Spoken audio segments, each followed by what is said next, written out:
dari apa yang disiarkan oleh konten Pendawa 5 plus konten-konten positif dari VTube, bahwasanya memang sepakat ada beberapa poin penting yang akan saya bahas di video singkat saya ini. Simak sampai akhir, saudaraku. Assalamualaikum warahmatullahi wabarakatuh. VTuber, semangat pagi, salam ekstrim. Pada kesempatan hari ini alhamdulillah saya bersyukur bisa bertemu Anda dalam konten saya ini, dalam channel cerita kita. Yang belum subscribe silahkan tanda tekan tombol subscribe, like dan share-nya ya. Pada kesempatan hari ini ya, saya alhamdulillah ini perjalanan kita pulang ke Wonogiri ya. Tadi ada satu acara yang saya hadiri dan juga ada acara keluarga, itu yang penting juga. Saya mengamati, melihat dan mencermati dari konten yang disampaikan oleh Pendawa 5 dan juga para konten-konten yang lain yang positif.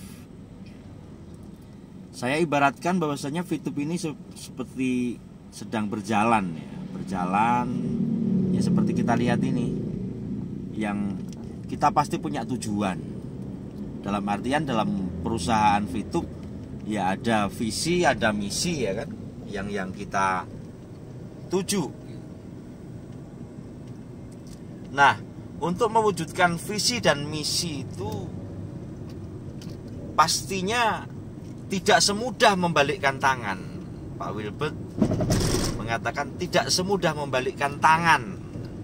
Intinya ada proses yang harus dilalui. Maka Pak Fendi sering mengatakan, terutama di kontennya tadi itu, bahwasanya VTube menjadi landasan pacu, ya kan?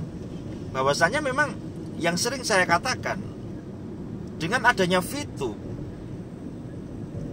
sebagian besar VTuber itu bisa mengenal bisnis-bisnis lain. Nah, inilah sebagai landasan. Kenapa? Karena dengan adanya maintenance, pihak VTube tidak melarang orang-orang untuk memainkan aplikasi-aplikasi lain. Ya seperti itu, saudaraku.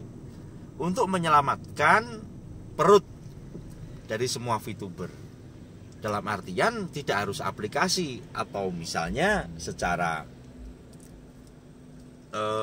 apa ya?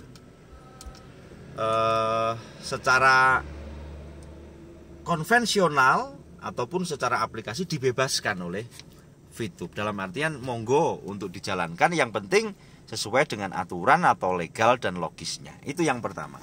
Kemudian dari salah satu konten di Pendawa 5 ada Bro Dema mengatakan ini kode keras ya. Hampir sama seperti yang saya katakan ketika tadi pagi, bahwasanya kenapa dikatakan kode keras? Ya iyalah, munculnya Pak Sandy selaku tim, kemudian Pak Wilbert di malamnya. Ini semua adalah suatu kode-kode yang ini kalau kita paham dan memahami, ya inilah yang terjadi saat ini di VTube.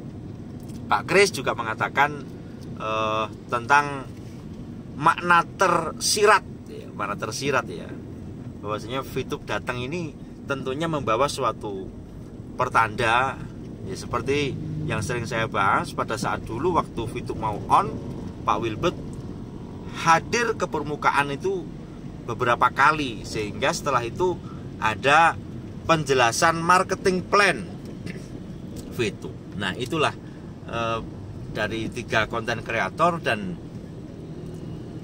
Pak Midan Anis, Pak Sandikala ya, beliau mengatakan kalau Bro Wilbert atau Pak Wilbert Karimun ini sudah muncul ke permukaan, mempertandakan apa yang beliau sampaikan,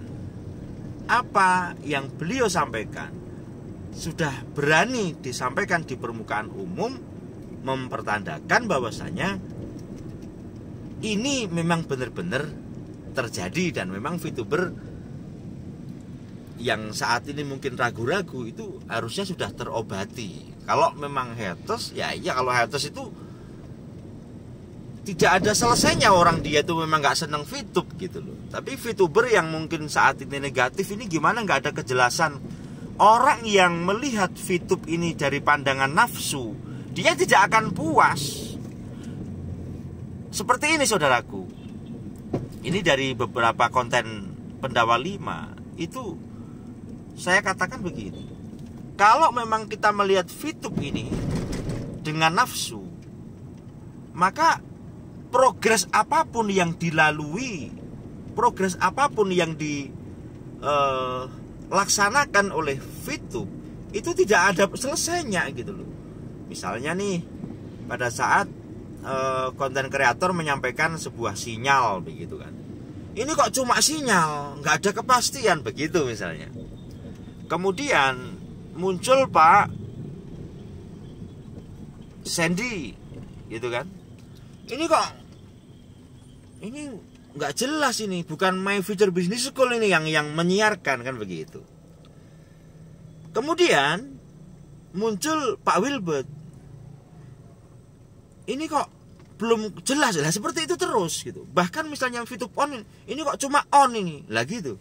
Lah disinilah saudaraku, bahwasanya kalau kita menuruti nafsu, wah, bahasa saya dalam satu konten saya, lupakan saja VTube. Kamu malah akan kecewa dan kecewa. Karena VTuber sejati, dia akan memupuk sebuah kesabaran sampai memang benar-benar ini deal gitu. Kata Pak Kris, orang-orang yang akan mendapatkan kabar bahagia, dia orang yang memupuk kesabaran dan dia selalu mendoakan VTube. Bahkan kata kuncinya adalah mendoakan VTube di situ. Dari konten-konten ini saudaraku, bahwasanya on track ya. Dalam artian kita seperti saat ini saya syuting sengaja ini sekali-kali saya sambil jalan karena saya mau balik. Sesekali lah kita pakai kamera depan gitu ya. Jadi kita pada 2 hari ini memang kejutan yang disampaikan oleh para content creator yang menyampaikan frasa-frasa sandinya ya kan. Kemudian disambung oleh Pak Sandy kemarin yang atas nama leader ya kan. Terus yang selanjutnya semalam ada Pak Wilbert Karimun, beliau menyampaikan sebuah progres secara nyata. VTube pasti on, kata beliau kan. Kalau saya meresonansi saja, VTube pasti on. Kemudian cuma butuh proses gitu. Dan saya hari ini bertemu dengan Diamond yang memang datang kepada Pak Wilbert kemarin itu. Ya, keadaan beliau secara apa ya, gestur, secara kenyataan lah yang disampaikan oleh Pak Wilbert, ya itu dia yang disampaikan kepada Anda semuanya. Jadi intinya senada, konsistensinya sangat kuat. Memang VTube sedang diperjuangkan. So, saya menyampaikan dalam video singkat saya ini sebagai ringkasan dari kabar berita di hari ini atau 2 hari ini lebih penting. Selalu tonton channel-channel mereka agar mereka mendapatkan satu agar Anda mendapatkan satu info yang indah. Dan lihatlah channel-channel yang bisa memberikan gambaran secara jelas kepada Anda. Anda boleh memilih, tidak harus GSWV ya. Cuma ketika Anda ketemu channel ini dan belum subscribe, Anda boleh subscribe, kemudian Anda like postingan ini, serta ketika bermanfaat Anda bisa bagikan kepada seluruh grup YouTube Anda. Itu saudaraku, bila banyak salah saya mohon maaf. Salam ekstrim.